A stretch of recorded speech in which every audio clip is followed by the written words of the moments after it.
لا الہ الا اللہ محمد رسول اللہ، لا الہ الا اللہ محمد رسول اللہ۔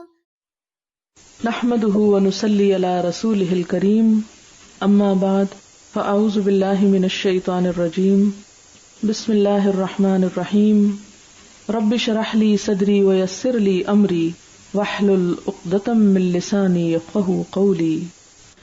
الفاظ کے معنی دیکھیے، اولئک، یہ لفظ پیچھے گزر چکا ہے، اسم اشارہ ہے، اولئک علی ھدی من ربہم، الذین اسم موصول ہے، اشتروا، اشتروا اس کا روٹ ہے شین رے یہ ازداد میں سے ہے۔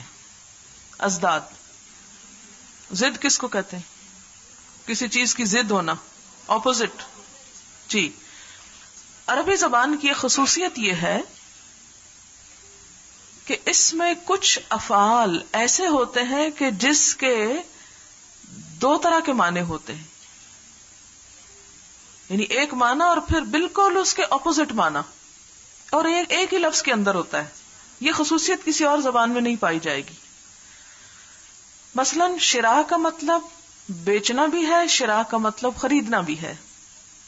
ظن کا مطلب گمان بھی ہوتا ہے، ظن کا مطلب یقین بھی ہوتا ہے۔ تو عربی زبان کو لغت الازداد بھی کہا جاتا ہے کہ جس میں اپوزٹ معنی بھی پائے جاتے ہیں، ایسے الفاظ بھی ہیں، اور یہ زبان کا ایک بہت بڑا حسن ہے۔ اشتروا، خرید لی، یہاں خرید لی کے معنوں میں ہے۔ الدلالہ، دلالت، ضالین آپ پیچھے پڑھ چکے ہیں، ضاد لام لام اس کا روٹ ہے۔ بالہدا، یہ بھی آپ پڑھ چکے ہیں۔ فما، تو نہیں۔ ربحت، ربح، ربح، ربح کہتے ہیں نفع کو۔ ربحت فعل ہے، نفع مند ہوئی، فائدہ مند ہوئی۔ تجارتہم، تجارت کا لفظ جو ہے اردو میں بھی استعمال ہوتا ہے۔ تے جیم رے اس کا روٹ ہے۔ وما کانوا مہتدین، مہتدین بھی ہدایت ہی سے ہے، ہے ڈالیے۔ مثلہم، مثل، مثال، اردو میں مثال کا لفظ بہت عام ہے۔ کا مثل، کا جہاں زبر کے ساتھ تیرے کے معنی میں ہے، یہاں کا ایک اور معنی بھی ہوتا ہے، مانند مثال، حرف تشبیہ اس کو کہتے ہیں۔ تشبیہ کو ہوتا ہے کسی چیز سے تشبیہ دینا، اردو میں آپ نے گرامر پڑھی ہوگی۔ مثل، مثال، یہ ایکسپریشن بھی آپ قرآن پاک میں کئی دفعہ دیکھیں گے۔ کا مثل، اس کا لفظی معنی کیا بنتا ہے کہ اس کی مثال کی طرح، یعنی اس کی طرح نہیں، اس کی مثال کی طرح، ایک گہرے معنی دیتا ہے۔ بات جب آپ کسی تیسری چیز کی کر رہے ہیں، مثلاً جو ان جیسی ہے، تو آپ یہ کہنے کی بجائے کہ یہ چیز اس کی طرح، یہ نہیں کہتے، اس کی مثال کی طرح، تو دور چلی گئی نا بات، اور گہری ہو گئی نا۔ الذی، یہ بھی اسم موصول ہے۔ استوقدہ، روٹ ہے واو قاف دال، وقدہ جلانا۔ موقدہ، نارن، نون واو رے، نور نار، ان کا روٹ ایک ہی ہے۔ فلما، تو جب۔ اضاءت، اضاءت کا روٹ ہے ضاد واو حمزہ، دو، دو کس کو کہتے ہیں؟ روشنی کو، دو روشنی۔ اضاءت، اس نے روشن کر دیا۔ ما حولہ، ماحول کا لفظ آپ بولتے ہیں اردو میں؟ ماحول، ما کا مطلب ہوتا ہے جو، حول کا مطلب ہوتا ہے ارد گرد، تو جو ارد گرد ہے تو کیا بن گیا؟ وہ ماحول بن گیا، سراؤنڈنگ یعنی آس پاس۔ ذہبہ، ذہبہ کا ویسے معنی ہوتا ہے جانا، گیا، چلا گیا۔ عربی میں سونے کو بھی ذہب کہتے ہیں، سونا گولڈ، اس کو بھی ذہب کہتے ہیں. کیوں؟ وہ بھی چلا جاتا ہے، اس کے جانے کا خوف لاحق رہتا ہے، چلا جائے گا. شاید کسی چیز کے بھی جانے کا اتنا خوف نہیں ہوتا جتنا سونے کے، اس لیے اس کو بھی ذہب کہا گیا. ذہب کا مطلب جانا، چلا گیا.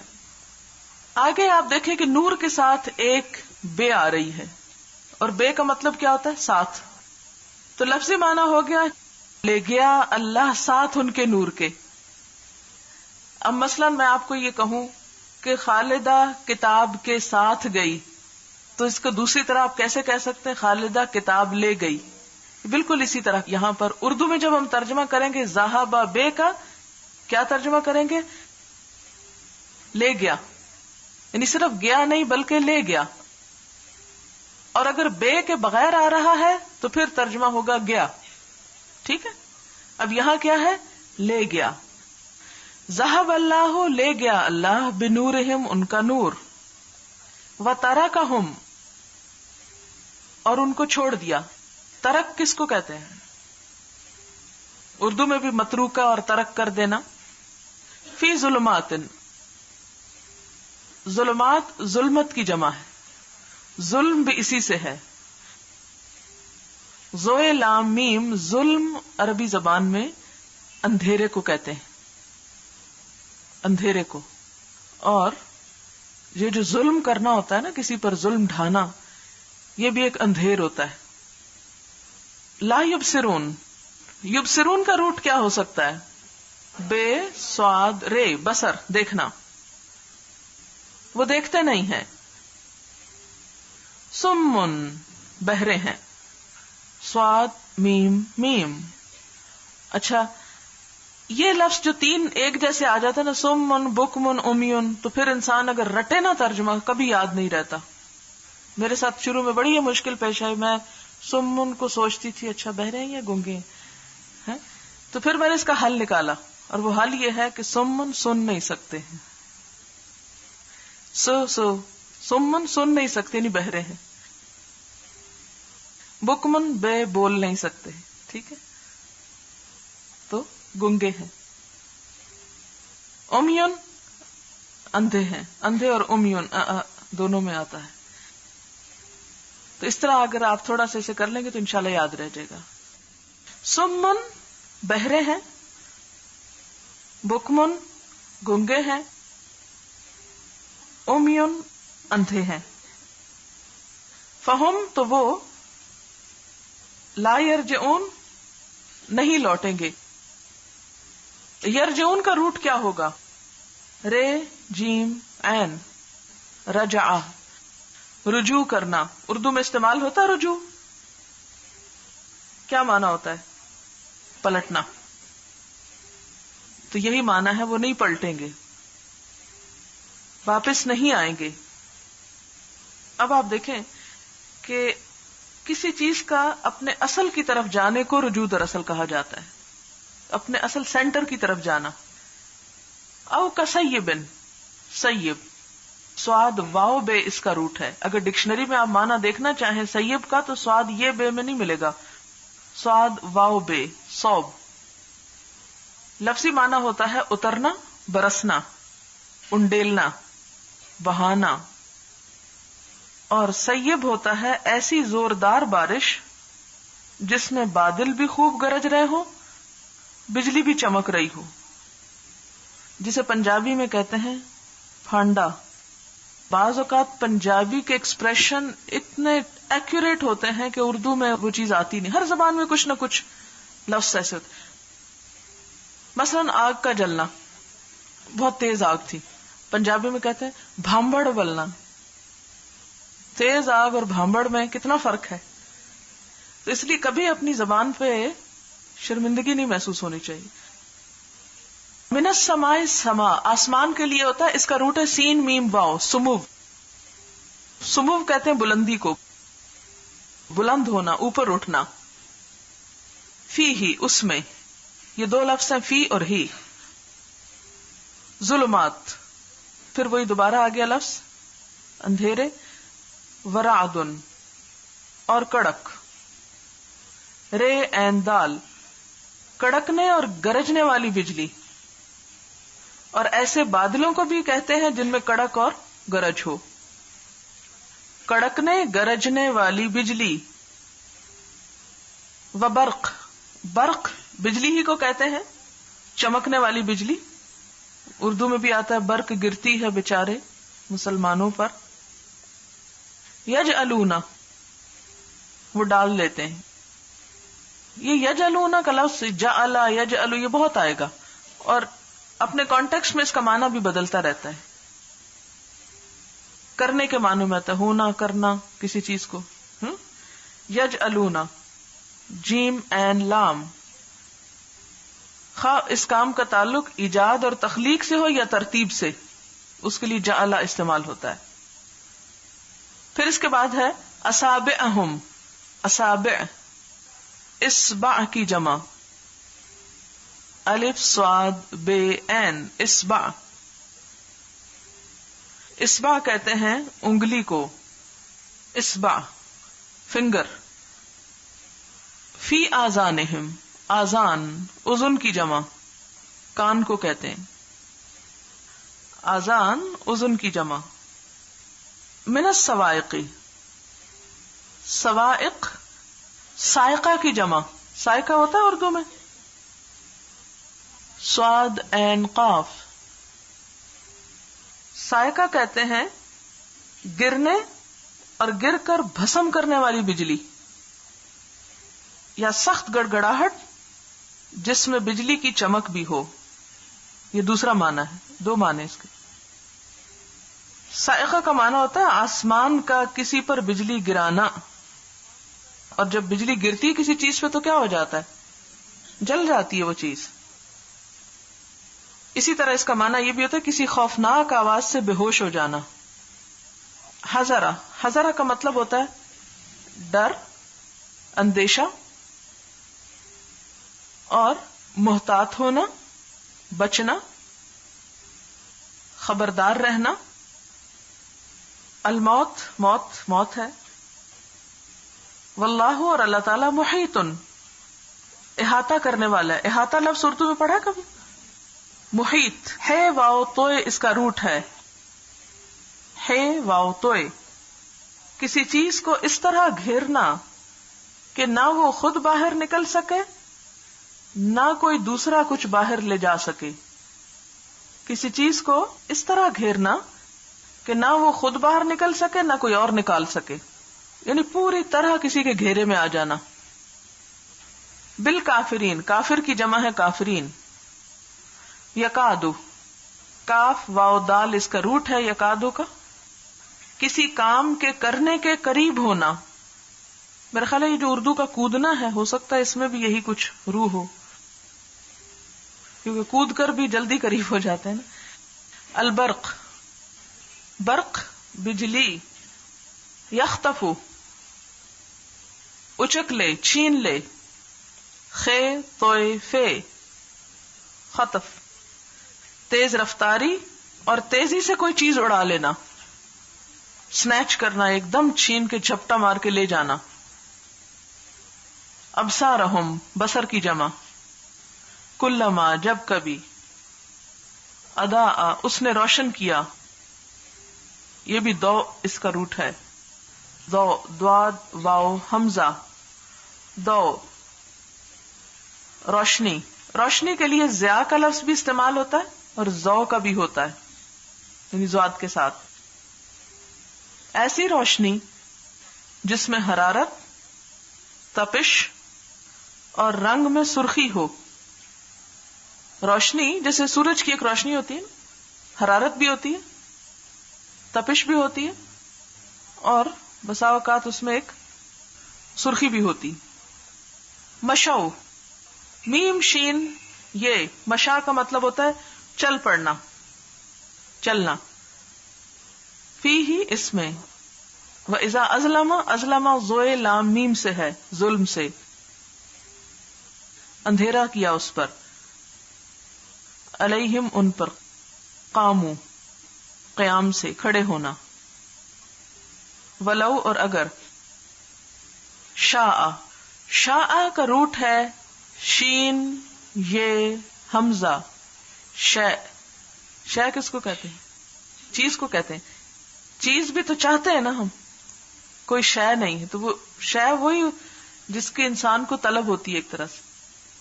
تو شاء کا مطلب ہوتا ہے چاہنا. شاء شاء اللہ لا ذہبا، اس میں اصل میں ذہب ہے اور لا تاکید کے لیے آیا ہے. لام زبر لا جو لکھا ہوا ہے یہ الگ چیز ہے اور ذہبا الگ ہے. لا البتہ، ذہبا لے جائے. بسمعہم ان کی سماعت ہیرنگ، و ابصارہم اور ان کی آنکھیں، بصر کی جمع، بصارت بھی کہہ سکتے ہیں. ان اللہ بے شک اللہ تعالی علی کل شیء ہر چیز پر قدیر قدرت رکھتا ہے، قادر ہے. قدرت اردو میں استعمال ہوتا ہے نا. اب ہم دیکھتے ہیں کہ اس کا معنی کیا ہے، یہ کس کی بات کی گئی، اس کا مفہوم کیا ہے. یہ آیتوں سے ہمیں پتہ کیا چلتا ہے. ان آیتوں کو پڑھنے سے پہلے یہاں میں قرآن کا ایک انداز اور اسلوب آپ کو بتاتی چلوں کہ قرآن کا ایک اسلوب یہ ہے کہ وہ بات کو مثالوں سے واضح کرتا ہے. اور آپ نے دیکھا ہوگا کہ مثال سے بات بتانے میں بات جلدی سمجھ میں آتی ہے اور پوری گہرائی میں آتی. مثلاً اگر میں آپ سے کہوں سفید رنگ اور اس کو زبانی کلامی ایکسپلین کرتی رہوں تھیوریٹیکلی تو آپ کو بات بڑی مشکل سمجھ آئے گی. لیکن اگر میں آپ کو مثال سے سمجھاؤں سفید رنگ جیسے یہ قلم، تو کتنی دیر لگے گی یہ کرنے میں؟ فوری طور پہ بات سمجھ میں آ جائے گی. قرآن پاک میں اللہ تعالیٰ فرماتے ہیں وَيَضْرِبُ اللَّهُ الْأَمْثَالَ لِلنَّاسِ لَعَلَّهُمْ يَتَفَكَّرُونَ. اللہ تعالیٰ لوگوں کے لیے مثالیں بیان کرتے ہیں تاکہ لوگ غور و فکر سے کام لیں. تو ہمیں بھی ان مثالوں میں کیا کرنا ہے؟ غور و فکر کرنا ہے. اولئک یہ لوگ، کس کی طرف اشارہ ہے یہاں؟ کن کی طرف؟ کون سے لوگ؟ یہ منافقین جن کی پیچھے بات ہو رہی تھی. الذین وہ لوگ ہیں اشتروا الضلالۃ بالہدی جنہوں نے خرید لی گمراہی ہدایت کے بدلے. یعنی اللہ کے رسول صلی اللہ علیہ وسلم جو ہدایت لے کر آئے تھے انہوں نے اس کو پس پش ڈال دیا اور اس کے بدلے گمراہی کے دلدادہ ہو گئے. اچھا سوال یہ پیدا ہوتا ہے کہ یہاں خرید لی کا لفظ کیوں استعمال ہو رہا ہے؟ کیا انہوں نے پیسے دیے تھے اس میں کوئی گمراہی لینے کے لیے؟ وہ تو آلریڈی ان کے پاس تھی. اسے خریدنے سے کیوں تعبیر کیا جا رہا ہے؟ بالکل اپنی لائف دے کر، اپنے آپ کو برباد کر کے انہوں نے اپنے لیے نقصان دہ چیز لے لی. جی اپنی مرضی سے انہوں نے اختیار کیا اس چیز کو. دراصل ہدایت بھی کاروبار کے سرمایہ کی طرح ملٹی پلائی ہوتی ہے، ٹھیک ہے؟ اور گمراہی بھی اسی طرح. گمراہی اور اس سے پیدا ہونے والے نتائج جب انسان کو گھیرے میں لے لیتے ہیں تو اسے پھر نکلنے کی کوئی راہ نہیں ملتی، پھر انہیں ہدایت نہیں ملتی. اسی لیے فرمایا فما ربحت تجارتہم، ان کی تجارت ان کو کوئی فائدہ نہ دی. یعنی انسان جب ہدایت کی طرف جاتا ہے تو ہدایت میں ترقی کرتا جاتا ہے، ٹھیک ہے؟ اور جب گمراہی کی طرف جاتا ہے تو گمراہی میں ترقی کرنے لگتا ہے، ہر قدم اسی طرف آگے بڑھتا ہے. مثلاً آپ نے دیکھا ہوگا کہ آپ جب بھی کوئی کام شروع کرتے ہیں تو کیا ہوتا ہے؟ پہلے ذرا مشکل سے کرتے ہیں، پھر اس کے بعد کرتے کرتے آپ کو وہ آسانی ہو جاتی. جیسے ایک بچہ ہے، کیا پہلے دن اٹھ کے دوڑنا شروع کر دیتا ہے؟ نہیں، پہلے کرال کرتا ہے، بیٹھنا سیکھتا ہے، پھر قدم قدم چلتا ہے، انگلی پکڑ کے چلتا ہے، پھر ذرا تیز چلتا ہے، گرتا ہے، پھر بھاگتا ہے اور دوڑتا ہے. بالکل اسی طرح جب انسان ایک اچھے رستے پر قدم رکھتا ہے تو بھی پہلے کیا کرتا ہے؟ آہستہ آہستہ رینگتا ہے، پھر اس کے بعد انگلی پکڑ کے کسی کی چلتا ہے، پھر ایک وقت آتا ہے کہ دوڑ پڑتا ہے اس رستے میں. کچھ لوگ جلدی دوڑ پڑتے ہیں، جیسے بچوں میں بھی آپ نے دیکھا ہوگا کوئی سرٹن ایج نہیں ہوتی، ہر بچے کی اپنی الگ عادت ہوتی. کچھ بچے جلدی چل پڑتے ہیں، اور کچھ بچے بہت دیر سے چلتے ہیں. تو اسی طرح ہدایت کے معاملے میں بھی ہر انسان کی جو رفتار ہوتی ہے اس کو فالو کرنے کی مختلف ہوتی ہے. اب آپ دیکھیں کہ جب انسان ہدایت کے راستے میں آگے بڑھتا ہے تو اسی میں ہی بڑھتا چلا جاتا ہے، اور اگر گمراہی کے راستے میں آگے بڑھتا ہے تو گمراہی کے پھیر میں اس طرح آ جاتا ہے کہ پھر انسان کو ہدایت کا کوئی راستہ نظر ہی نہیں آتا. قوم سمود کے بارے میں اللہ تعالیٰ فرماتے ہیں فَأَمَّا سَمُودُ فَهَدَيْنَاهُمْ، سمود ہم نے ان کو ہدایت دی، لیکن انہوں نے کیا کیا؟ فَاسْتَحَبُّوا الْعَمَى عَلَى الْهُدَى، انہوں نے اندھے پن کو ترجیح دی ہدایت پر. اسی طرح منافقین نے بھی کیا کیا؟ انہیں ہدایت کا راستہ دکھایا گیا لیکن انہوں نے ہدایت چھوڑ کر گمراہی کو ترجیح دی. اسی ترجیح کو اور اپنی ساری صلاحیتیں گمراہی کے راستے میں استعمال کرنے کو اللہ تعالی خرید و فروخت و تجارت سے تشبیہ دے رہے ہیں. مثلاً آپ دیکھیں کہ جب آپ کوئی بزنس کرتے ہیں، یہاں بزنس کی اصل میں بات ہو رہی، تجارت کی بات ہو رہی. جب آپ کوئی بزنس کرتے ہیں، مثلاً آپ نے دیکھا ہوگا کہ ایک نوجوان ہے، بیکار ہے، بے روزگار ہے. اس کی بے روزگاری اور بیکاری اسے بعض اوقات معاشرے کے اندر فساد، قتل و غارت پر اکساتی. اس کا سارا ٹیلنٹ، اس کی ساری قوت، محنت اور اگر کوئی سرمایہ ہے وہ سب کس کام میں لگ جاتا ہے؟ لوگوں کو نقصان پہنچانے. ہوتا نا ایسے؟ ہمارے معاشرے میں کئی مثالیں ایسی ہیں، جب پکڑے جاتے ہیں چور ڈاکو بعض اوقات بڑے ہائیلی ایجوکیٹڈ بھی ہوتے ہیں اس میں سے. اب جو کچھ ان کے پاس تھا وہ انہوں نے کس کام میں لگا دیا؟ نقصان. اچھا، اب ایک بیکار نوجوان ہے، آپ اسے کسی کام میں لگاتے ہیں، کسی تجارت میں لگاتے ہیں. اب اس کا دل، دماغ، ذہنی صلاحیتیں، وقت، پیسہ سب کچھ کس میں لگ رہا ہے؟ تجارت میں. تجارت روز بروز ترقی کرتی جا رہی ہے، کرتے کرتے وہ ملینئر ہو جاتا ہے. اب آپ دیکھیں کہ یہ جو بیچ میں کھڑا ہوا شخص ہے بیکار، اگر یہ گمراہی کے راستے پہ چل پڑا تو ہزاروں کے لیے مصیبت بن سکتا ہے، اور اگر فلاح کے راستے پہ چل پڑا تو ہزاروں کے لیے بھلائی کا سامان پیدا کر دے گا. جیسے تجارت میں اگر کوئی شخص اپنے روپے پیسے کو مفید کام میں لگاتا ہے تو بزنس کرتے کرتے، محنت کرتے کہیں پہنچ جاتا ہے، اور اگر اس روپے کو ضائع کر دے، بعض اوقات ماں باپ وراثت چھوڑ جاتے ہیں، ہزاروں لاکھوں ہوتے ہیں، نالائق اولاد کیا کرتی ہے؟ اس سارے سرمایہ کو ضائع کر دیتی ہے. اور بعض اوقات کیا ہوتا ہے کہ عقل مند اور قابل اولاد والدین سے بھی بڑا زیادہ بہتر بزنس اسٹیبلش کر لیتی.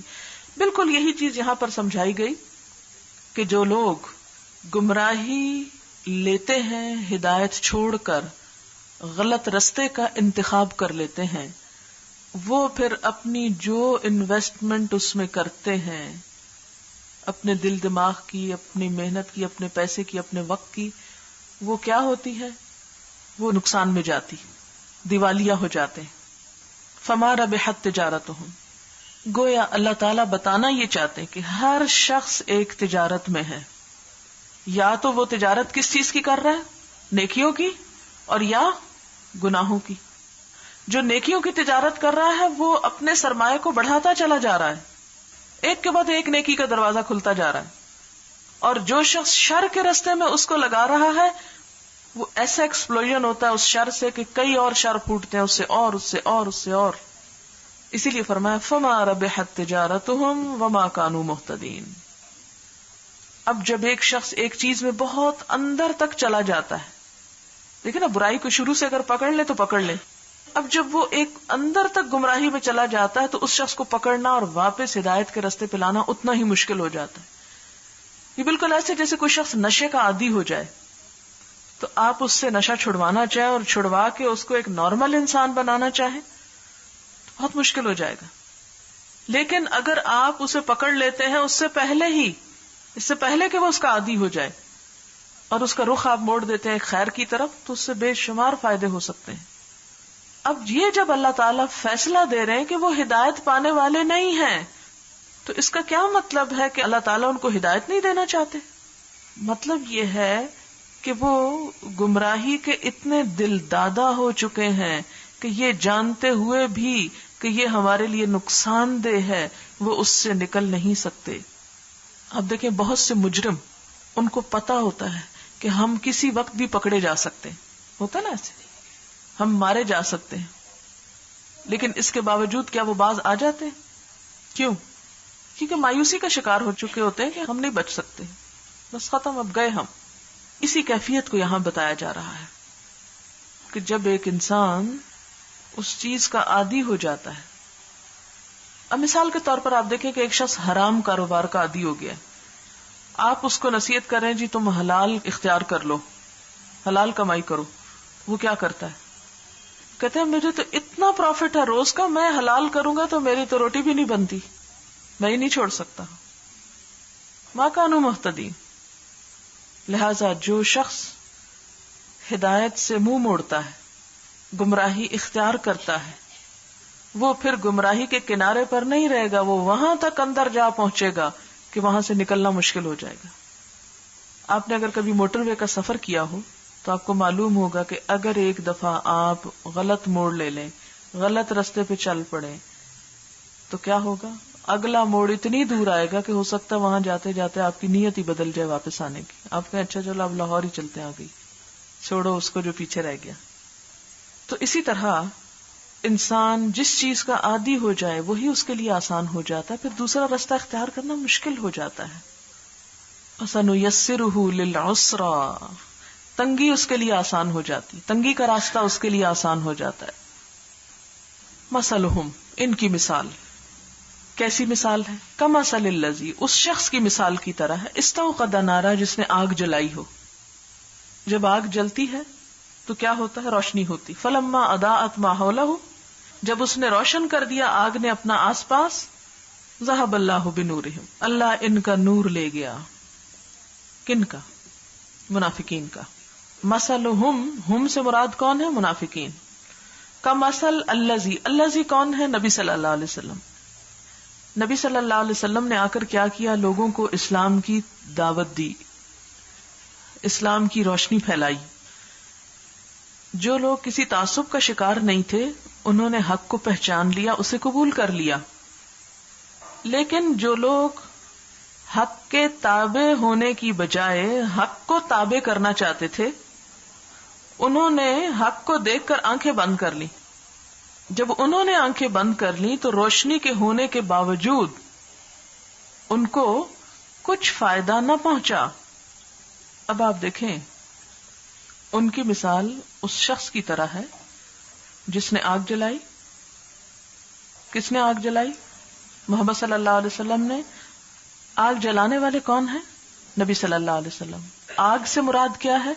اسلام، کیونکہ روشنی ہے. جب ماحول روشن ہو گیا، حق واضح ہو گیا، تو ان منافقین کا اللہ نور لے گیا.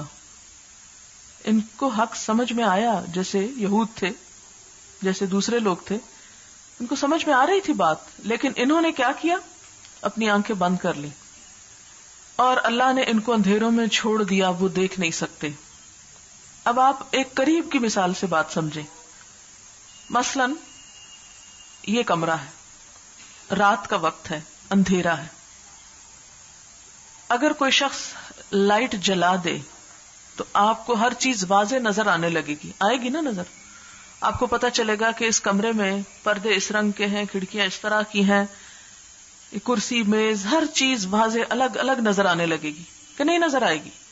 سب کو نظر آئے گی. کالا سفید بالکل الگ الگ ہو جائے گا.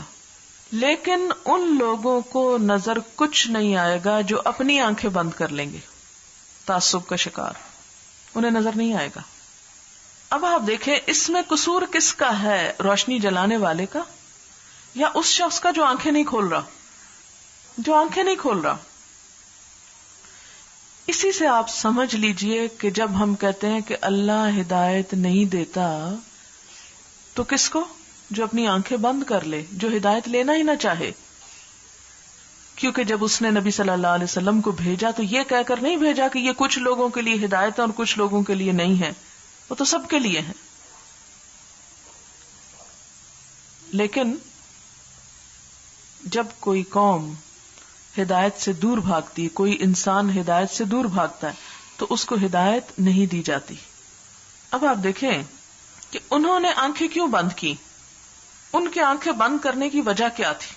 انہوں نے کہا کہ ہم اندھیرے میں بہت پرسکون تھے، کسی کو نظر نہیں آ رہا تھا کہ ہم کیا کر رہے ہیں. بالکل ایسے ہی کہ جیسے کوئی مجرم ہو، کوئی چوری کر رہا اور اتنے میں صاحب خانہ لائٹ آن کر دیں تو چور کو، مجرم کو وہ لائٹ اچھی لگے گی؟ کیوں؟ وہ کیوں نہیں لائٹ چاہتا؟ وہ لائٹ سے دور کیوں بھاگ رہا ہے؟ اس لیے کہ اس کا جرم کھل رہا ہے. تو جو لوگ اپنے گناہوں سے باہر نہیں آنا چاہتے، جو حق کو فالو نہیں کرنا چاہتے، ان کے لیے پھر کیا مشکل ہوتی ہے؟ وہ اس آگ کو تو بجھا نہیں سکتے. قرآن پاک میں یہ بھی آتا ہے یریدون لیطفئوا نور اللہ بافواہہم واللہ متم نورہ ولو کرہ الکافرون. وہ چاہتے ہیں کہ اپنی پھونکوں سے اللہ کے چراغ کو بجھا دیں، حالانکہ اللہ اپنے نور کو مکمل کر کے رہے گا، خواہ یہ بات ان کو کتنی ہی ناگوار کیوں نہ ہو. اب وہ یہ تو کر نہ سکے، اس کے لیے بھی انہوں نے بڑی کوششیں کی کہ نبی صلی اللہ علیہ وسلم کو نعوذ باللہ ہلاک کر دیا جائے. کبھی زہر آلود گوشت کھلانا چاہا، کبھی پتھر پھینک کے مارنا چاہا، کبھی کسی طرح، لیکن وہ تو ہو نہ سکا ان سے. جنگ عذاب کے موقع پر آپ دیکھیں سارے لوگ امٹ کے آگے کہ بس اب تو ختم ہی کر دیں ان کو، وہ نہ ہو سکا ان سے. اب انہوں نے جب روشنی کو آف نہیں کر سکے تو کیا کیا؟ اپنی آنکھیں بند کر لی. ایک اور مثال میں دیا کرتی ہوں کہ مثلاً ایک شخص جو گاڑی کے اندر بیٹھا ہوا ہے، رات کا وقت ہے، سڑک پر جا رہا ہے، بیم لائٹ آن کرتا ہے تو جو لوگ گاڑی کے اندر ہیں ان سب کو راستہ بالکل واضح نظر آتا ہے، اور جو اپوزٹ ڈائریکشن سے آ رہے ہوں ان کے لیے کیا ہوتا ہے؟ اندھیرا ہو جاتا ہے، کچھ نظر نہیں آتا ان کو، حالانکہ وہ بھی دیکھ رہے ہوتے ہیں، کچھ پتہ نہیں چل رہا ہوتا ان کو. بالکل اسی طرح نبی صلی اللہ علیہ وسلم نے جب روشنی کی تو جو لوگ ان کے ساتھ ہو گئے ان کے لیے حق بالکل نمایاں نظر آنے لگا، اور جن لوگوں نے مخالفت کی اور اپوزٹ ڈائریکشن سے آئے ان کے لیے وہی روشنی مصیبت کا سبب ہو گئی. تو اس سے پتا کیا چلتا ہے کہ جب ہم تعصب کا شکار ہوتے ہیں نا تو ہمیں چیزیں بھی ویسے ہی نظر آنے لگتی. مثلاً ایک شخص بدگمانی کا شکار ہوتا ہے تو اس کو ہر چیز میں خرابی نظر آتی. ایک شخص جو صاف ذہن کا مالک ہوتا ہے اسے دوسرے بھی صاف نظر آتے ہیں. تو جن کے اندر تعصب ہو، جب حق سامنے آتا ہے تو وہ تعصب ان کے حواس پہ چھا جاتے ہیں. یہ جملہ یاد رکھیے، حواس پہ چھا جاتے ہیں. حواس کی بات میں اس لیے کر رہی ہوں کہ نہ انہیں نظر آتا ہے، نہ ان سے سنا جاتا ہے، نہ وہ کچھ ٹچ کر سکتے، وہ کچھ بھی معلوم نہیں کر سکتے. مکمل حجاب. اسی لیے اللہ تعالیٰ نے کیا فرمایا؟ سمن بوکمن اومیون، سارے حواس بند، بہرے ہیں، گنگے ہیں، اندھے ہیں. بہرے کس بات سے؟ نہیں، حق بات سن نہیں سکتے. گنگے کہ حق بول نہیں سکتے، حق کا اظہار نہیں کر سکتے. اندھے حق نظر ہی نہیں آتا. فہم لا یرجعون، اب وہ نہیں لوٹیں گے، وہ نہیں واپس آئیں گے. کس کی طرف نہیں آئیں گے؟ حق کی طرف واپس نہیں آئیں گے. او یا دوسری مثال کسیبن، مانند بارش کے. اور سیب کون سی بارش؟ خوب بارش، بادل، ہوائیں، بہت کچھ اس میں. من السماء، آسمان سے. فیہ ظلمات، اس میں اندھیرے بھی، ورعد، کڑک بھی، برق، بجلی بھی، سب کچھ ہے. یعنی جس کا آپ تصور کر سکتے ہیں، طوفان باد و باران، سب کچھ. اب اس سے مراد کیا ہے؟ سیب سے مراد یہاں اسلام ہے، اسلام کی بارش جس میں رحمتیں بھی ہیں، برکتیں بھی ہیں، لیکن اس کے ساتھ ساتھ کچھ مشکلات بھی ہیں. یعنی جب بارش آتی ہے تو بادل بھی آتے ہیں، کڑک بھی ہوتی، گرج بھی ہوتی ہے، تو یہ خوف تو ہوتا ہے نا. تو کیا ہوا؟ اسلام نے جہاں آ کر رحمت کا نزول کیا وہاں اس کے راستے میں کچھ مشکلات بھی تھیں. اب یہ جو منافق ہیں یہ تو صرف فائدوں کے لیے مسلمان ہوئے تھے. اب یہ تو اس کے لیے تیار نہ تھے کہ جنگ بدر کے اگلے ہی سال جنگ احد آ جائے گی اور اس میں شرکت کرنا پڑے گی. اب فائدوں کے، مال غنیمت کے لالچ میں شریک ہو بھی گئے تو راستے میں ہی پلٹ آئے. جب دیکھا کہ بڑی مشکل مقابلہ ہے تو کیا کیا؟ عبداللہ بن ابی اور اس کے ساتھیوں نے کیا کیا تھا؟ جنگ احد میں واپس آ گئے تھے. 300 کے قریب تھے وہ لوگ، واپس آ گئے. ہم نہیں لڑتے، آپ نے ہماری بات ہی نہیں مانی. ہم نے کہا تھا شہر کے اندر لڑے، آپ باہر کیوں چل پڑے؟ بہانہ بنا لیا. اسی چیز کی طرف اشارہ کیا جا رہا ہے. یجعلون اصابعہم فی آذانہم، وہ ڈال لیتے ہیں اپنی انگلیاں اپنے کانوں میں. اچھا، اگر آپ کان کی شیپ دیکھیں، اگر کبھی دیکھی ہو تو بالکل ایسی ہوتی ہے اس کے اندر کی کنال کہ جیسے اگر آپ یہ پوری انگلی ڈالیں تو چلی جائے اندر، اگر آگے راستہ ہو چلی جائے، اور اگر وہاں تک انگلی پہنچ جائے تو بالکل ڈانٹ لگ جائے، کچھ بھی سمجھ نہ آیا آپ کو. تو فرمایا کہ اتنے ضد اور تعصب کا شکار ہیں کہ انگلیاں کانوں کے اندر ڈال لیتے ہیں تاکہ کچھ حق نہ پتہ چلے، وہ سارے خطرات سے بچ جائیں. من السوائے کے کڑاکوں کی وجہ سے، حذر الموت، موت سے بچنے کے لیے. اور موت کہاں تھی؟ جیسے جنگوں میں. واللہ محیط بالکافرین، فرمائے بھاگیں گے کہاں. وہاں بھی آتا ہے نا کہ قل ان الموت الذی تفرون منہ فانہ ملاقیکم، کہہ دیجئے کہ وہ موت جس سے تم بھاگتے ہو وہ تمہیں ملنے والی. واللہ محیط بالکافرین، اللہ کافروں کو گھیرنے والا ہے. احاطہ یحیطو کا ویسے معنی ہوتا ہے حفاظت کرنا، دیکھ بھال کرنا، لیکن جب بے آگے آ رہی ہو صلہ پریپوزیشن تو گھیر لینا مراد ہوتا ہے. یعنی کڑک کے سبب موت کے اندیشے سے وہ بھاگنا چاہتے ہیں لیکن اللہ ان کو بھاگنے نہیں دے گا. بھاگ کے کہاں جائیں گے؟ ذرا انسان تھوڑی دیر کے لیے اب سوچے، ذرا اس کو تصور میں لائیں. واللہ محیط بالکافرین، اللہ کافروں کو گھیرے میں لے چکا. یہ بالکل ایسے جیسے کسی مجرم کو پکڑنے کے لیے پولیس گھیرے میں لے لے تو بھاگ کے کہاں جائے گا. دنیا میں تو خودکشی کر لیتے ہیں بسا اوقات. وہ پولیس کسٹڈی میں کئی دفعہ لوگ اپنے آپ کو مار لیتے ہیں، خود کو کل کر لیتے، لیکن یہاں تو یہ بھی نہیں کر سکیں گے. ہم سب تھوڑی دیر کے لیے اس بات پر غور کریں. اگر میں اللہ تعالی سے بھاگنا چاہتی ہوں، میں اس کے دین کو نہیں حاصل کرنا چاہتی، مجھے اس سے ڈر لگتا ہے، مجھے اس سے پریشانی لاحق ہوتی ہے، مجھے اس سے خوف آتا ہے، میں سب چھوڑ رہی ہوں، میں جا رہی ہوں، میرا دل گھٹتا ہے. کہاں جا رہی ہیں؟ جائیں، چلتی جائیں، چلتی جائیں، چلتی جائیں. زندگی کے ساری بہاریں انجوائے کر لیں. آخری ٹھکانہ کہاں ہے؟ آخری موڑ کون سا ہے؟ آخر جہاں جا کے لگنا ہے اس کے لیے کیا ہے پاس؟ اس سے بھاگ سکتے؟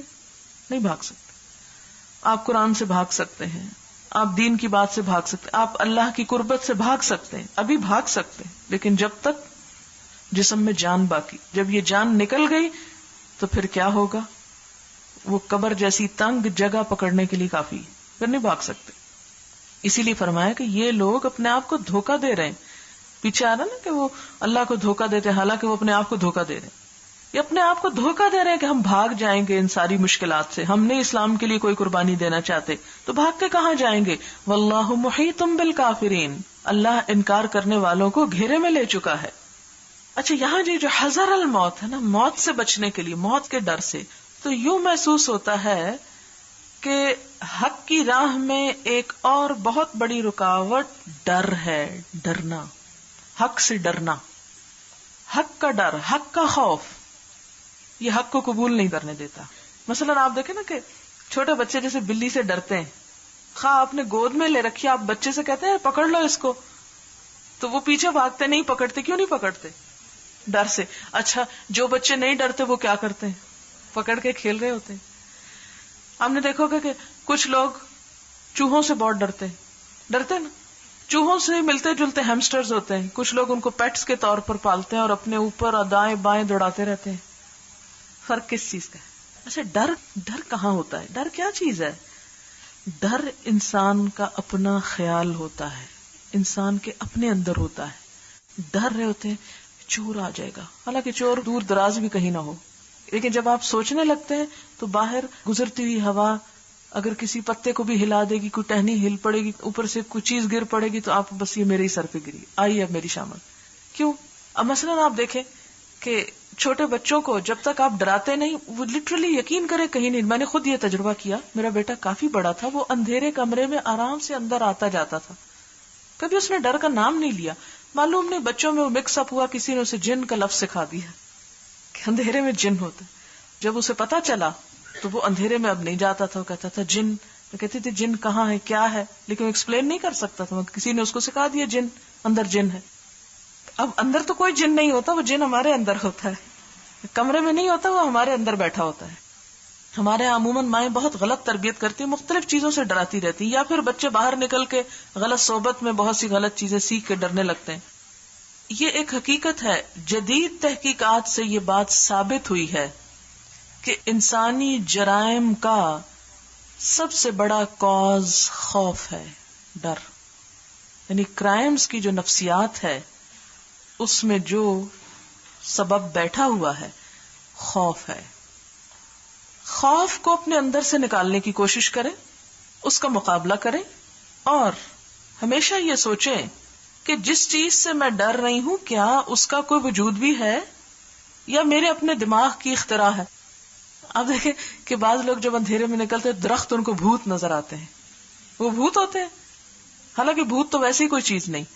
چڑیلیں نظر آتی، چڑیل کیا ہوتی ہے؟ کوئی چیز چڑیل نہیں. یہ سب ہم نے پہلے اپنے تخیل قائم کیے، پھر ان کو نام دے دیے، پھر ان سے ڈرنے بیٹھ گئے. اچھا جن سے لوگ ڈرتے ہیں، بھی جن کیا چیز ہے؟ انسان سے چھوٹا یا بڑا؟ انسان سے کم تر درجے کی مخلوق ہے. سورۃ الجن میں آتا ہے کہ یہ انسانوں کے ڈرنے نے، اور انسان ہم سے پناہ مانگتے تھے اس لیے ہم سرکش ہو گئے. تو جب آپ کسی بھی چیز سے ڈرنے لگتے ہیں تو وہ آپ کے سر چڑھنے لگتی. تو یہاں بھی دراصل منافقین کو اسلام سے روکنے والی چیز بھی ڈر ہی تھا. آپ جس انسان سے ڈرتے ہیں اس کے پاس نہیں پھٹکتے، ہوتا نا ایسے. جو لوگ اسلام سے ڈرتے تھے، اسلام کے راستے میں پیش آنے والی مشکلات سے ڈرتے تھے، وہ لوگ اسلام قبول نہ کر سکے. آج ہمارے عملی نفاق کی بھی بہت بڑی وجہ یہ ہے کہ ہم لوگوں کا خوف دل میں بٹھائے ہوئے ہیں. کبھی سوچا کریں کہ لوگ ہمیں رزق دیتے ہیں، لوگوں نے ہمیں زندگی دی، لوگ ہمیں پیدا کرتے ہیں، لوگ ہمیں موت دیں گے، لوگ ہمارے رزق چھین لیں گے، لوگ ہمیں کیا کر لیں گے. لوگ ہمارے نفع نقصان کے مالک نہیں ہیں جن سے ہم ڈر رہے ہیں. مسلمان کا عقیدہ کیا ہونا چاہیے؟ نفع اور نقصان کس کے ہاتھ میں؟ اللہم مالک الملک تؤتی الملک من تشاء وتنزع الملک ممن تشاء وتعز من تشاء وتذل من تشاء بیدک الخیر انک علی کل شیء قدیر. عزت، ذلت، زندگی، موت، رزق، اچھائی، برائی، صحت، بیماری سب اللہ کے ہاتھ میں ہے. لوگوں سے کیا ڈرنا؟ اگر ہم لوگوں کی پسند کے خلاف کوئی کپڑا پہن لیں گے، ذرا سوچے تھوڑی دیر کے لیے، اگر ہم لوگوں کی پسند کے خلاف کپڑا پہن لیں گے تو لوگ ہمیں زیادہ سے زیادہ کیا نقصان دیں گے؟ ماریں گے ہمیں؟ کوئی بھی نہیں مارتا. عموماً کسی پارٹی میں جاتے ہوئے لوگ سر ڈھکنے سے ڈرتے ہیں، ہائے لوگ کیا کہیں گے. کبھی تھوڑی دیر کے لیے سوچے تھے لوگ مجھے کیا کریں گے؟ تھپڑ لگائیں گے مجھے 2-4. آج کے زمانے میں تو وہ بھی نہیں رہے. بہت آزادی کا زمانہ ہے اب تو، ہر شخص کو آزادی. میں ہمیشہ یہ کہتی ہوں کہ اگر دوسرے لوگوں کو اپنی مرضی کے کپڑے پہننے کی اجازت تو مجھے اپنی مرضی کرنے کی کیوں اجازت نہیں؟ یعنی اگر باقی لوگوں کو اپنی مرضی کی اجازت ہے تو میری مرضی ان کی مرضی کے تابع کیوں، میری اپنی مرضی کیوں نہیں؟ اگر کوئی بھی آپ کو یہ کہتا ہے کہ بی بی یہ کام تم نے کیوں کیا، تو آپ اس سے پوچھ سکتے ہیں جی میں کب آپ سے پوچھ رہا ہوں کہ آپ نے یہ کام کیوں کیا. اگر میں آپ سے نہیں پوچھ رہا تو آپ مجھ سے کیوں پوچھ رہے ہیں؟ لکم دینکم ولی دین، تمہارے لیے تمہارا دین، میرے لیے میرا دین. میرا اپنا ایک سٹائل ہے، میرا اپنا ایک طریقہ ہے، میرا اپنا ایک طرز زندگی ہے، آپ کو اس سے کیا.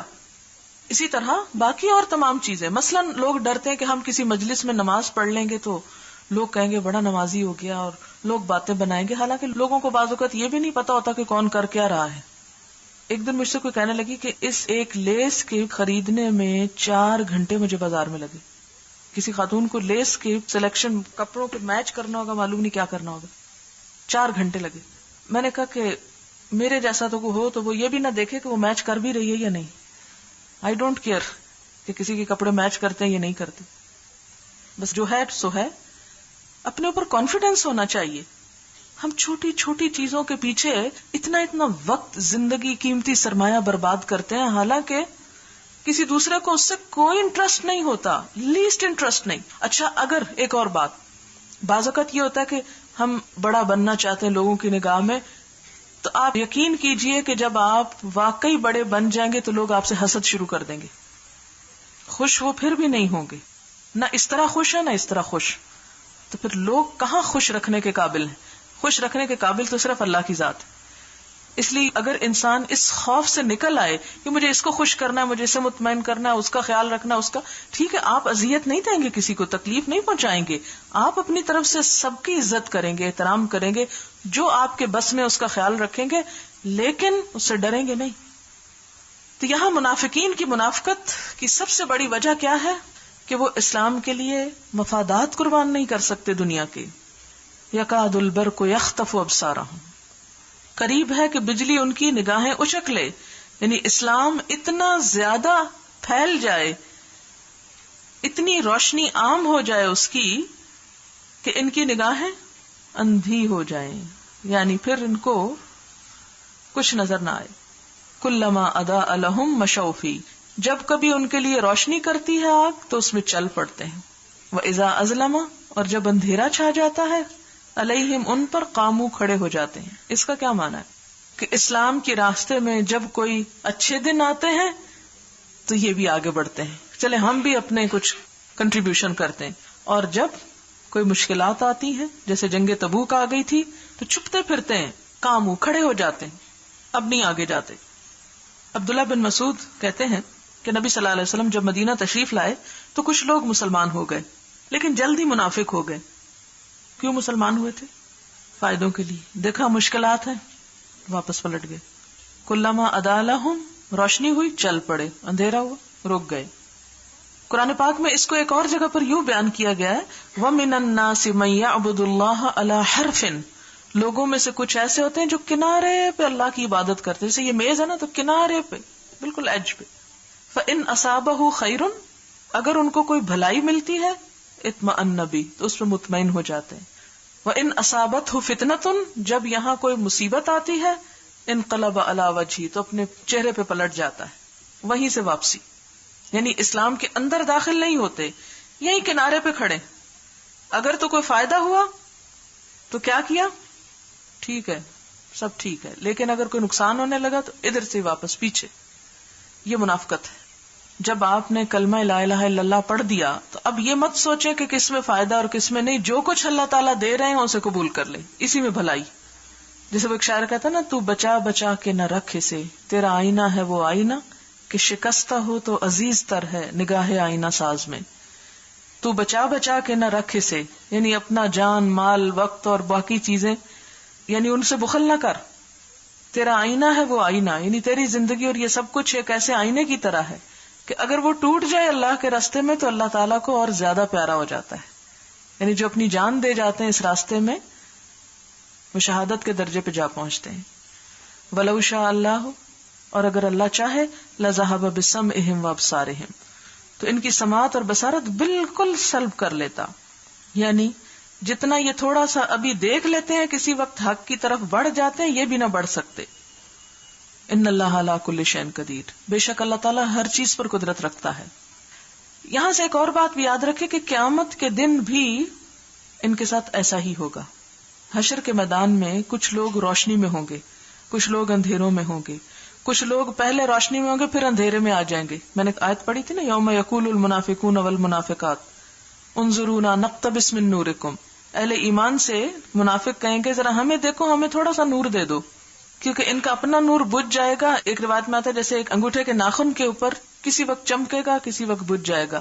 ٹمٹماہٹ ہوتی، کبھی بجھ گیا کبھی جل گیا، کیونکہ دنیا میں بھی کبھی ایمان کے لیے دل تھوڑا کھل گیا، پھر واپس بجھ گیا، پھر کھل گیا. جب اچھے حالات ہوئے تو اللہ اللہ کر لی، جب مشکل ہوئی تو سب کچھ چھوڑ دیا. تو ہمیں اس کنڈیشن سے باہر آ کے متزلزل سے نکل کر استقامت کی طرف بڑھنا ہے. کس سے نکل کر؟ متزلزل رویے سے نکل کر استقامت کا رویہ اختیار کرنا ہے، جم جانا ہے، ٹھہر جانا ہے. اس لیے کہ اما ما ينفع الناس فيمكث في الارض. پھر اسی طرح کچھ لوگ ایسے ہوتے ہیں کہ جو اللہ کے اس دین سے خود بھی فائدہ اٹھاتے ہیں، دوسروں کو بھی پہنچاتے ہیں. کچھ ایسے ہوتے ہیں کہ جو خود تو فائدہ نہیں اٹھاتے، پانی روک لیتے ہیں، دوسرے فائدہ اٹھا جاتے ہیں. اور کچھ ایسے ہوتے ہیں کہ نہ پانی اپنے لیے روکتے ہیں نہ کسی کے لیے، جو سنتے ہیں پانی آتا ہے، چٹیل پتھر ہے، بہتا چلا جاتا ہے. یکاد البرق یخطف ابصارهم، قریب ہے کہ بجلی کون سی؟ نہیں، وہ جو اسلام کی چمک ہے ان کی نگاہیں اچک لے. یعنی اسلام غالب آ جائے اور ان کی منافقت خسارے میں پڑ جائے، یعنی ہر فائدے سے محروم ہو جائیں. ظاہر ہے کہ جب اسلام کا غلبہ ہو جائے گا تو کیا ہوگا؟ منافق اپنی منافقت کو برقرار نہ رکھ سکیں گے، پھر انہیں لازمی طور پر اس رویے کو چھوڑنا ہوگا. اب ذرا آتے ہیں ہم اس کی مزید وضاحت پہ. اولئک الذین، یہ وہ لوگ ہیں. کون لوگ؟ کن کی طرف اشارہ ہے؟ منافقین کی طرف. الذین اشتروا الضلالۃ بالہدی، دلالت تو ایک ایبسٹریکٹ چیز ہے، اس کی خرید و فروخت کیسے ہو سکتی ہے؟ تو خریدنے سے مراد یہاں پھر کیا ہوا؟ یعنی دلالت کہیں بازار میں تو نہیں بکتی کہ بکتی ہے، یعنی دلالت کوئی ایسی چیز نہیں کہ جو ایک مادی وجود رکھتی ہو. لہذا جب آپ یہ کہتے ہیں کہ انہوں نے خرید لی تو مراد کیا ہے اس سے؟ اشتراو کا مطلب کیا ہے؟ انہوں نے ترجیح دی. ظاہر ہے کہ یہ کوئی خریدنے کی چیز تو نہیں، لیکن خرید و فروخت سے اسے پھر تعبیر کیوں کیا گیا؟ اس لیے کہ آگے آ رہا ہے نا کہ بالہدا، ہدایت دے کر. خرید و فروخت کی اصل روح یہ ہے کہ دو چیزوں کا تبادلہ، ایک دے کر ایک لینا. جب ہم بازار میں کوئی چیز خریدنے کے لیے جاتے ہیں تو کیا ہوتا ہے؟ پیسے دیتے ہیں اور چیز لے لیتے ہیں. تو دراصل اس عمل کو تشبیہ دی گئی ہے. تشبیہ دینے کا مطلب آپ کو پتا کیا ہوتا ہے؟ مشابہت، ریزمبلنس. اس عمل کو تشبیہ دی ہے کیونکہ ایک اور بات یہ ہے کہ صرف یہ نہیں کہا گیا کہ انہوں نے خرید لی، انہوں نے گمراہی لے لی، بلکہ ساتھ ان کی مشکل یہ تھے کہ انہوں نے ہدایت کا راستہ چھوڑ دیا، ہدایت ترک کر دی. اس سے ایک اور بڑی اہم بات پتہ چلتی ہے کہ ہدایت اور گمراہی ایک نہیں ہو سکتی، اور ہدایت اور گمراہی کے راستے الگ الگ ہیں. یہ دو مختلف چیزیں ہیں، ایک کے آنے کے بعد دوسری رخصت ہو جاتی. اگر گمراہی آ رہی ہے تو ہدایت رخصت، ہدایت آ رہی ہے تو گمراہی کے اندھیرے چھٹتے جائیں گے، رخصت ہوتے جائیں گے. لہذا یہ بہت اہم بات ہے یہاں سمجھنے کی. اولئک الذین اشتروا الضلالۃ بالہدی، ہدایت چھوڑ کر گمراہی پکڑ لی. اب اس عمل کو چونکہ اشترا کا لفظ استعمال ہوا، تجارت کا، خرید و فروخت کا، تو اس عمل کو آگے مزید واضح کیا. فما ربحت تجارتہم، اس عمل کو تجارت قرار دیا. ان کی تجارت میں کوئی فائدہ نہ ہوا. ربح کہتے ہیں خرید و فروخت میں جو پروفٹ ہوتا ہے اس کے لیے، تو ان کو اس کا کچھ فائدہ نہیں ہوا. انسان خرید و فروخت فائدے کے لیے کرتا ہے نا. مثلاً آپ کے گھر میں کچھ چیزیں رکھی ہوتی ہیں، آپ ان کو کہتے ہیں اس کا کوئی خاص استعمال نہیں، ان کو بیچ دو، اس کو بیچ کے بہتر ہے کچھ اور لے لو. ایسا کرتے ہیں. مثلاً بعض اوقات آپ پلاٹ لینے کے لیے اپنا زیور بیچ ڈالتے ہیں، کرتے ہیں نا ایسے. حالانکہ زیور بھی بڑی اچھی چیز ہے، لیکن آپ اس سے ایک بڑی چیز لینا چاہتے ہیں، تو آپ کو یہ محسوس ہوتا ہے کہ زیور پڑا ہے بند ڈبوں میں، لاکرز میں، اور گھر اپنے پاس رہنے کو نہیں، لہٰذا بہتر ہے اس کو دو اور چھت ڈالو اپنے لیے. تو آپ یہ کیوں سوچتے ہیں کہ ایک وہ چیز جو لاکر میں بند کر کے رکھی ہوئی ہے اسے نکال کے دے ڈالتے ہیں ایک اور کے لیے، کہ اس سے بڑا فائدہ اٹھانے کے لیے. اسی طرح آپ کے پاس 1,00,000 روپے ہیں تو آپ سوچتے ہیں 1,00,000 تو پڑے پڑے ڈیویلویٹ ہو جائیں گے، کیوں نہ میں اس سے کوئی بزنس کر لوں. تو آپ بزنس میں روپیہ لگا دیتے ہیں. اب اگر وہ روپیہ اس کا لاس ہو جائے تو کیا ہوا؟ آپ کو خسارہ، نقصان ہو گیا. بزنس آپ نے کس نیت سے کیا تھا؟ کچھ پانے کے لیے، فائدے کے لیے. تو اس بزنس میں تو کوئی فائدہ ہی نہ ہوا ان کو. منافقین کا اصل مرض کیا تھا؟ دنیا کی محبت، یعنی دنیا چاہتے تھے، دنیا حاصل کرنا چاہتے تھے، اور دنیا کے وقتی جلدی ملنے والے فائدوں کو ترجیح دیتے تھے، اس کی بنسبت اسلام کے اوپر عمل کر کے ملنے والے بڑے فائدوں کو پیچھے ڈال رہے تھے. اس عمل کو تجارت قرار دیا ان کی، کہ انہوں نے جو اپنی طرف سے عقل مندی کی ہے کہ ہم جلدی حاصل کر لیں فائدے، یہ ان کی عقل مندی ہے، دراصل حماقت ہے. اس سے ان کو کچھ بھی فائدہ نہ ہوگا، اور کوئی فائدہ ہوا ہی نہیں. یہ تو تھی، ہم سوچتے ہیں ابھی وہ پرانے زمانے کے لوگوں کی بات. آج کل ہماری بات کیا ہے؟ ہم کیا کرتے ہیں؟ کیا جب ہمیں دنیا اور آخرت میں سے کسی ایک چیز کو ترجیح دینا پڑتی ہے، یا ہمیں ایک چیز کو اختیار کرنا پڑتا ہے، تو ہم عموماً کس کو لے لیتے ہیں؟ دوستوں سے باتیں کر رہے ہیں، نماز کا وقت آ گیا، اچھا پڑھ لیتے ہیں. مثلا ابھی تو ذرا مزہ آ رہا ہے باتیں کرنے میں، اس لیے پہلے یہ کر لیں. خرید و فروخت سے دلچسپی، بازار نکل جاتے ہیں اور ایک کے اوپر ایک فرض قضا کرتے ہیں. اسی طرح بے شمار مثالیں آپ اپنے ارد گرد سے چن سکتے ہیں کہ جہاں آپ کیا کرتے ہیں، تھوڑے سے فائدے کو بڑے فائدے پر ترجیح دیتے ہیں اور بڑے فائدوں کو قربان کرتے چلے جاتے ہیں. جو شخص بھی یہ کرتا ہے وہ اولئکا تو اولئکا ہے نا، کیونکہ قرآن صرف اولئکا کے لیے نہیں تھا، قرآن میرے لیے ہے. جو شخص بھی یہ کرے گا خواہ وہ میں ہی کیوں نہ ہوں، تو مجھے سوچ لینا چاہیے کہ میری یہ تجارت جس سے میں فائدہ اٹھا رہی ہوں، وقتی یا اٹھانا سمجھتی ہوں فائدہ، وہ اصل میں فائدہ نہیں ہے. وما کانوا مہتدین، اور ایسے لوگ کبھی ہدایت نہیں پا سکتے، اس لیے کہ ہدایت پانے کے لیے تو مما رزقناہم ينفقون ہونا پڑے گا. مثلہم کمثل الذی استوقد نارا، اچھا ان کی مثال اس شخص کی مثال کی طرح ہے. الذی کون ہے؟ نبی صلی اللہ علیہ وسلم. استوقد نارا، انہوں نے آگ جلائی. اچھا یہ بھی تو ہو سکتا تھا اللہ تعالیٰ فرماتے ٹارچ جلائی، کینڈل جلائی. آگ، نار، آگ میں صرف روشنی نہیں، تپش بھی ہوتی ہے، اس میں ایک لائف ہے، لہذا یہاں پر نور کا لفظ نہیں آیا، نار کا آیا، اگرچہ روٹ دونوں کا ایک ہے. ٹھیک ہے نا. تو اسلام نے چونکہ آگے پھیلنا تھا اور دنیا بھر کو منور کرنا تھا، اور پھر آپ دیکھیں کہ روشنی کا اپنا فائدہ ہوتا ہے لیکن آگ بے شمار فائدوں کی ہوتی ہے، اور وہ ہمارے بہت سے کام سنوار دیتی. آپ دیکھیں کہ اب اگر یہ عمارت آپ کو بنی ہوئی نظر آتی ہے تو بظاہر آپ کو اس میں آگ کا کوئی کام نہیں نظر، لیکن آگ کے بغیر نہ سٹیل آپ کو پگھلتا ہے نہ عمارتیں بنتی ہیں.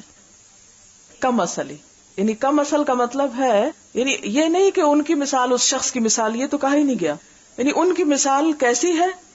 ایسی ہے جیسے ایک شخص ہو جس نے آگ جلائی اور پھر آگے ان کا رویہ کیا ہوا، یعنی اس شخص کے ساتھ ان کا معاملہ کیا ہوا، اس پہ اس کو منطبق کیا گیا ہے. استوقد نارا، وقد آگ کا جلنا اور بھڑکنا، مشتعل ہونا، اور آگ کسی بھی چیز سے جلائی جاتی ہے اس سب کے لیے استوقدہ کا لفظ آتا ہے، خواہ لکڑیوں کی ہو چاہے کسی اور ایندھن کی، پتھر کی ہو. فلما اضاءت ما حولہ، اس آگ نے اپنا ماحول روشن کر دیا. ذهب اللہ بنورہم، تو اللہ ان کا نور لے گیا. یہاں پر مراد یہ ہے کہ اللہ نے ان سے توفیق چھین لی. حالانکہ اللہ نے ان کو آنکھیں دی تھی، لیکن کل بھی میں نے بات یہ کی تھی کہ جب روشنی ہو جائے اور کوئی شخص اپنی آنکھ بند کر لے تو کیا ہوتا ہے، روشنی کے ہونے کے باوجود اس کو نظر نہیں آئے گا. اسی طرح اگر کوئی تیز روشنی کی مخالفت پہ تل جائے، جیسے وہ گاڑی کی لائٹس کی مثال دی تھی، تو اس کو بھی روشنی سے فائدہ نہیں ہوگا. وَتَرَكَهُمْ فِي ظُلُمَاتٍ لَا يُبْصِرُونَ، اور ان کو اندھیروں میں چھوڑ دیا، انہیں کچھ بھی نہیں نظر آتا. بہرے ہیں، گنگے ہیں، اندھے ہیں. یہ اس لیے کہا گیا کہ اللہ نے تو آنکھیں سب کچھ دیا تھا لیکن وہ انہیں استعمال نہیں کرتے، حق کے لیے استعمال نہیں کرتے. تو اللہ تعالیٰ ان پر غضبناک ہو کر ان کی وہ بچی کھچی صلاحیت بھی چھین لیتا، یعنی ایک جو اس کا فزیکل فنکشن ہے نا وہ بھی ناکام کرتا. یعنی اللہ تعالیٰ کا یہ ایسا غضب بھڑکاتے ہیں کہ اللہ نے ایک چیز دی اور وہ اسے استعمال نہیں کر رہے، تو وہ چاہتا تو وہ لے جاتا بالکل. لیکن ایک نقطہ یاد رکھیے، سارے منافقین کا جتنا قصہ ہے کہ ایسا نہیں کیا گیا کہ منافقین کو فوراً پکڑ لیا گیا ہو، انہیں بڑی ڈھیل دی گئی.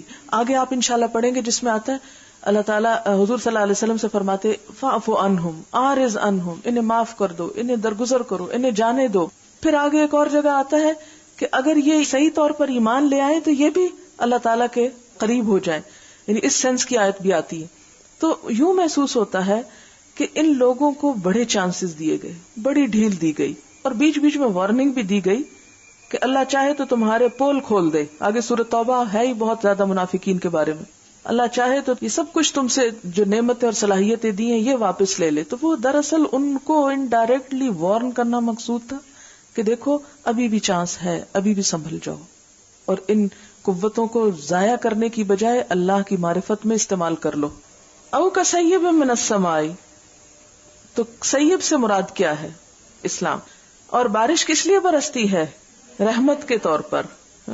اس میں بہت فائدے ہوتے ہیں، اس کے آگے جا کے انشاءاللہ آپ کو بتائیں گے. اس میں اندھیرے بھی ہیں، ظاہر ہے کہ بارش اسی وقت آ سکتی ہے جب بادل ہوں، اور جو ہی بادل آئیں گے تو اندھیرا خود بخود ہو جائے گا، ہے نا. اور بعض اوقات زیادہ بارش کے لیے زیادہ گھنے بادل ہونے چاہیے، تھوڑے تھوڑے پتلے پتلے بادل جس میں سفید بادل، اس سے تو نہیں برستی بارش. پھر کیا ہوتا ہے کہ جب بہت بادلوں کی آمد و رفت شروع ہوتی ہے تو اس میں کڑک، گرج، بجلی، یہ سب چیزیں ساتھ شروع ہو جاتی ہیں. یہ تو بارش کے لوازمات میں سے، اگر آپ بارش چاہتے ہیں تو آپ کو یہ سب برداشت کرنا ہوگا. اسی طرح اگر آپ اسلام سے فائدے چاہتے ہیں، وہ پانی جو برسے گا اس سے زمین ہری ہو جائے گی، بے پناہ انسان جانور سب کھائیں گے. اسی طرح اسلام جب آئے گا تو اس کی بے پناہ برکات ہوں گی، لیکن اس کے ساتھ یہ ہے کہ کچھ کلفتیں بھی برداشت کرنی ہوں گی. لیکن یہ کیا کرتے ہیں منافقین کہ جب اس کی کوئی کڑک گرج ہوتی ہے تو ڈر جاتے ہیں اور کانوں میں انگلیاں دے دیتے ہیں، کہیں ہم پہ نہ آ پڑے مصیبت، ہم مر نہ جائیں. انگلیاں ڈالنے سے مراد یہ کہ حق پھر سننا نہیں چاہتے، پیچھے پلٹ جاتے ہیں یا حق سے فرار حاصل کرتے ہیں. جب کوئی فرار پہ تل جاتا ہے تو سوچے کہ وہ کہاں جائے گا، بھاگیں، جتنا چاہیں بھاگیں. اب دیکھیں زمین تو ویسے بھی گول ہے، اگر آپ زمین کے چاروں طرف بھاگنا چاہیں گے تو آخر کے وہیں پہنچیں گے جہاں سے آپ بھاگنا شروع ہوئے تھے. دوسری بات یہ کہ اگر آپ زمین سے باہر نکل کے بھاگنا چاہیں گے تو اللہ تعالیٰ فرماتے یا معاشر الجن والانس، اے جن و انسان کے گروہ، ان استطاعتم، اگر تم میں استطاعت ہے، طاقت ہے، ان تنفذوا، کہ تم بھاگ نکلو، من اقطار السماوات والارض، آسمان و زمین کے کناروں سے، فانفذوا تو بھاگ لو، بھاگو. لا تنفذون الا بسلطان، تمہیں بھاگنے کے لیے بہت بڑی قوت چاہیے. ہم کہیں گے کہ دیکھیں ہم ناسا نے تو قوت فراہم کر لی اور چاند پہ پہنچ گئے، زمین کے مدار سے نکل گئے باہر، لیکن اب تک اور کتنے لوگ نکلے ہیں. اور اگر چلیں ہم سب بھی، آپ کہیں نہیں ابھی تو ترقی بہت ہونی ہے اور ایک دن آنا ہے کہ لوگ وہاں بھی گھر بنائیں گے جا کے گرمیاں گزارنے کے لیے یا سردیاں، بہرحال اگر وہاں بھی بھاگ جائیں تو کیا موت سے بھاگ سکتے ہیں؟ کوئی آپ کو یہ گارنٹی تو ہرگز نہیں دے گا کہ چاند پہ موت نہیں آتی یا کسی اور سیارے پہ موت نہیں آئے گی، وہ تو وہاں بھی آئے گی. یہ لوگ جب جنگ کا موقع آتا تھا تو کہتے تھے مت نکلو ورنہ مر جاؤ گے، تو انہیں بتایا گیا کہ اگر تم اپنے بستروں پر بھی ہوگے تو موت تمہیں آ لے گی. آپ دیکھیں کہ جیسے مسلمانوں کو بھی وارن کیا گیا کہ ایک وقت آئے گا جو تم بہت ہوگے لیکن دنیا کی قومیں تم پر ٹوٹ پڑیں گی، اور وہ وقت ہوگا جب مسلمان دنیا سے محبت کریں گے اور موت سے ڈرنے لگیں گے. تو موت کا جو ڈر ہے، جو سچا مسلمان ہوتا ہے وہ موت کے اس خوف میں مبتلا نہیں ہوتا جس میں منافق ہوتا ہے. بہت بڑا فرق ہے. جنگوں میں شرکت ہی اصل میں وہ طوفان و بجلیاں تھیں. جنگوں میں شرکت کیوں نہیں کرتے تھے کہ ہائے مر جائیں گے. اور آپ کو پتا ہے کہ مسلمانوں کا طرز عمل کہتا ہے، ایک صحابی ہے نبی صلی اللہ علیہ وسلم کے پاس آتے ہیں، ہاتھ میں کھجوریں پکڑی ہوئی ہیں، کھا رہے ہیں اور پوچھتے ہیں، اور نئے نئے مسلمان ہوئے، کہ کیا اگر میں اس جنگ میں مارا جاؤں تو میرے لیے جنت ہوگی، میرے لیے شہادت کی بات؟ تو آپ نے فرمایا ہاں. تو کہنے لگے پھر کھجوریں کھانے میں دیر کس لیے کرنی؟ کھجوریں پھینک دی اور جا کے جنگ میں لڑتے لڑتے شہید ہو گئے کہ مجھے تو جنت کا شوق ہے، میں یہ کھجوریں، دنیا کی کھجوریں کیا کروں گا. مسلمان کے لیے اللہ کی راہ میں مرنے سے بڑھ کر کوئی تڑپ نہیں ہو سکتی. اور اس میں آپ دیکھ سکتے ہیں کہ شہید جب شہید ہو بھی جائے گا نا تو آپ کو پتا وہ کیا تمنا کرے گا، کاش میں پھر زندہ کیا جاؤں اور پھر مارا جاؤں اور پھر زندہ کیا جاؤں اور پھر مارا جاؤں. آپ کو پتا ہے کہ جو شخص اللہ کی راہ میں نکلتا ہے، ایک حدیث میں آتا ہے، خواہ وہ اپنے بستر پر بھی مر جائے تو اس کے لیے بھی شہادت کا ہی ایک درجہ ہوتا ہے. شہادت کے بھی درجات ہیں نا، مختلف قسمیں ہیں. تو آپ دیکھیں گے کہ جب آپ اللہ تعالیٰ کی اطاعت، ذکر اور فکر میں مصروف ہوں گے تو آپ کو وہ جو موت کا ایک بھیانک خوفناک تصور ہوتا ہے نا، یا موت کا ایک خاص ڈر، منفی قسم، وہ نکل جاتا ہے. انسان سوچتا ہے کہ وہ تو میرے رب سے ملاقات کا ایک ذریعہ بنے. وہ فطری خوف تو ہر انسان کے اندر ہوتا ہے، لیکن وہ ایک منفی خوف جو ہے وہ ختم ہو جاتا ہے. واللہ محیط بالکافرین، اللہ سے انکار کر کے، کفر کر کے آپ کہیں بھاگ نہیں سکتے، اس لیے ہینڈز اپ، سرنڈر کر دیں. یکاد البرق یخطف ابصارہم، اور پھر آپ دیکھیں کہ یہ جس ماحول میں رہتے ہیں جہاں بجلیوں کی کڑک چمک برق ہے تو وہ آپ پہ کسی وقت ویسے بھی پڑ جائے گی. اگر آپ مسلمان نہیں بھی ہوں گے تو بھی آپ پہ کوئی مصیبت آ جائے گی. خصوصاً مدینہ کے منافقین کی طرف اشارہ ہے کہ تم مسلمانوں کے ساتھ ہی رہتے ہو. اب آپ دیکھیں کہ بظاہر ایک شخص اپنے آپ کو مسلمان کہتا ہے لیکن حقیقت میں نہیں. اگر کوئی چیز مسلمانوں پہ پڑ رہی ہے زد تو وہ بھی تو ساتھ پسیں گے نا، خواہ ان کے دلوں میں کھوٹ ہی کیوں نہ ہو، وہ ان پہ بھی تو آئے گی. آپ دیکھیں کہ آٹے کے ساتھ گھن پستا ہے نا. جب کسی قوم میں کوئی مصیبت آتی، کوئی پریشانی آتی تو پھر یہ تو نہیں ہوتا کہ ہائی یہ تو نماز پڑھتا تھا اس لیے اس کو چھوڑ دو آگے چلو، نہیں، وہ سبھی جاتے ہیں.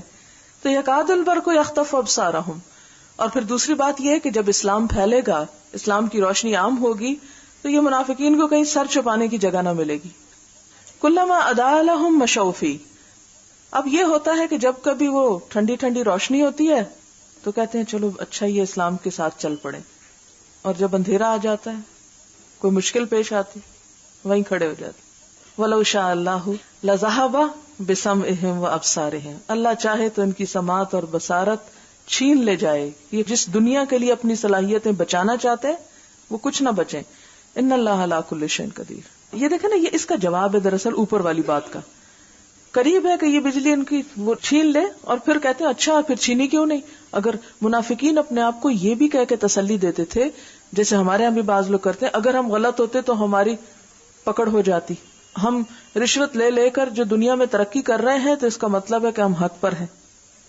تو بات یہ نہیں ہے, یہ اللہ کا ایک قانون ہے کہ وہ دنیا میں انسان کو مہلت دیتا ہے. اچھا, ایک اور بات یہ کہ جیسے یہ روشنی اور یہ سب مختلف چیزوں کے لیے مختلف اس طرح استعمال ہوا ہے. جیسے آپ دیکھیں نا, کوئی چیز دیکھنے کے لیے باہر کی روشنی کے ساتھ آنکھ کی روشنی بھی چاہیے ہوتی ہے. تو کہیں روشنی ان کے اندر کی روشنی ہے, ان کی سماعت و بصارت ان کے اندر کی روشنی, اور کہیں باہر کی روشنی, یعنی وہ جو آپ صلی اللہ علیہ وسلم نے آگ جلائی وہ باہر کی روشنی, اور ایک ان کے اندر کی بصارت و بصیرت. اگر باہر روشنی نہ ہو تو بھی آپ نہیں دیکھ سکتے, اگر اندر روشنی نہ ہو, آنکھ بے شک اس کا اسٹرکچر موجود ہو تو بھی آپ نہیں دیکھ سکتے. تو کچھ دیکھنے کے لیے ان دونوں کا کوآرڈینیٹ کرنا بہت ضروری ہوتا ہے. ٹھیک ہے, اگر آپ دیکھیں کہ ایک شخص کے اندر حق کی تلاش ہو مگر اس کو موقع نہ ملے تو بھی مشکل, اور اگر مواقع ہیں اور ایک بندے نے آنکھیں بند کی ہوئی ہیں تو بھی مشکل. آپ نے کہا کہ منافقین جو کہتے ہیں کہ ہم مسلمان ہیں ان پر عذاب آئے گا, یا آیا تو اس میں سچے مسلمان بھی پس جائیں گے یا نہیں. بات یہ ہے کہ جب کسی بھی قوم کے اندر شر کا غلبہ ہو جاتا ہے اور خیر کی طرف بلانے والے نہیں رہتے. آپ کو یاد ہے بنی اسرائیل کے ایک گروہ پر عذاب آیا تھا کہ اس میں ایک نیک آدمی جو تھا وہ صرف خود عبادتیں کرتا رہتا تھا اور بتاتا نہیں تھا. تو پھر ایسی صورت میں اللہ تعالیٰ کا وعدہ ہے کہ جب تک کسی قوم کے اندر اچھے لوگ موجود ہیں تو عذاب نہیں بھیجا, جب بحیثیت مجموعی ان کو غرق نہیں کیا جائے گا. تو فرشتے آئے اور انہوں نے دیکھا کہ ایک شخص انتہائی پرہیزگار عبادت گزار, اس نے کبھی کوئی غلط کام نہیں کیا. تو وہ اللہ تعالیٰ کے پاس پھر گئے اور عرض کی, یا رب العالمین, آپ کا وعدہ ہے جب تک کوئی ایک بھی نیک شخص ایسا ہوگا, یعنی جو معیاری نیک ہوگا, تو اس بستی میں فلاں شخص بہت نیک ہے, ہم کیسے عذاب دیں اس بستی. تو اللہ تعالیٰ نے فرمایا کہ اسی سے عذاب شروع کرو, اس لیے کہ وہ صرف خود نیک ہے, دوسروں کو نیکی کی بات نہیں بتاتا. فذکر انما انت مذکر لست علیہم بمسیطر, آپ کا کام ہے نصیحت کرنا, پیچھے پڑنا نہیں کسی کے. وآخر دعوانا ان الحمدللہ رب العالمین. سبحانک اللہم وبحمدک نشہد ان لا الہ الا انت نستغفرک ونتوب الیک. والسلام علیکم ورحمۃ اللہ وبرکاتہ.